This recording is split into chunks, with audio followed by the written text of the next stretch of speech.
नमस्कार साथियों, स्वागत है आप सभी का हमारे YouTube चैनल में। साथियों, आप सभी के जानकारी के लिए हम बता दूं कि आज के इस वीडियो में हम लोग बड़ा ही इंपॉर्टेंट टॉपिक पर चर्चा करने वाले हैं। साथियों, आप सभी को जान करके हैरानी होगी कि आज के इस वीडियो में हम लोग बात करने वाले हैं भारत के जितने भी राजनीतिक नेता हैं उन्हीं लोगों के बारे में, क्योंकि हाल ही में सुप्रीम कोर्ट ने भारतीय जितने भी नेता हैं उन लोगों को लेकर के एक बहुत ही बड़ा फैसला दिया है सुप्रीम कोर्ट ने।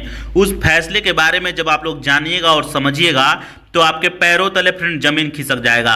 देख सकते हैं यहाँ पर मैंने हेडलाइंस भी लिखा हुआ है, नेताओं के नॉमिनेशन फॉर्म रद्द होगा सुप्रीम कोर्ट। सभी नेताओं के तो नॉमिनेशन फॉर्म रद्द होगा नहीं, तो किस प्रकार के नेताओं का नॉमिनेशन फॉर्म रद्द होगा उसी के बारे में जानने और समझने का प्रयास करेंगे।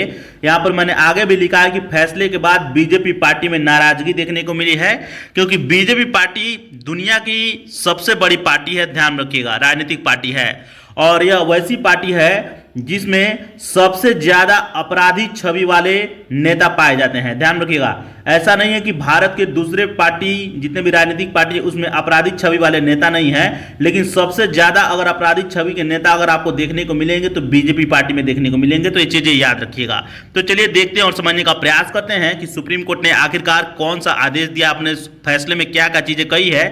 तो जस्टिस पीएस नरसिम्हा और एसएस चंद्रकर, ध्यान रखिएगा, मैंने यहां पर लिखा हुआ है जस्टिस पीएस नरसिम्हा और एसएस चंद्रकर, इन दोनों ने मिलकर के फैसला दिया है। किसको को लेकर के? तो नेताओं के बारे में। उन्होंने कहा है कि मतदाता के हक का हनन कोई भी नेता अब नहीं कर पाएगा। किस प्रकार से हनन करता था इसके बारे में जब आप लोग जानिएगा और समझिएगा तो आपको और ही ज्यादा हैरानी होगी।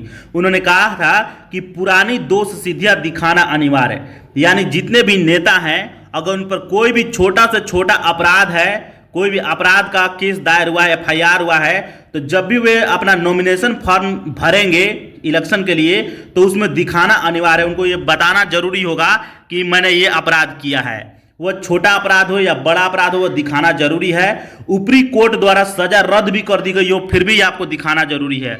मान लीजिए आपको कोई दोष सिद्धि हो गई है, आपको अपराध के लिए कोई मुकदमा दायर किया गया आपके ऊपर और वो सिद्ध हो गया है, लेकिन ऊपरी अदालत क्या करता है कि वो सजा को रद्द कर देता है, फिर भी आपको यह दिखाना अनिवार्य होगा कि आप दिखाइए अपने नॉमिनेशन फॉर्म में कि आप अपराध किए हुए हैं।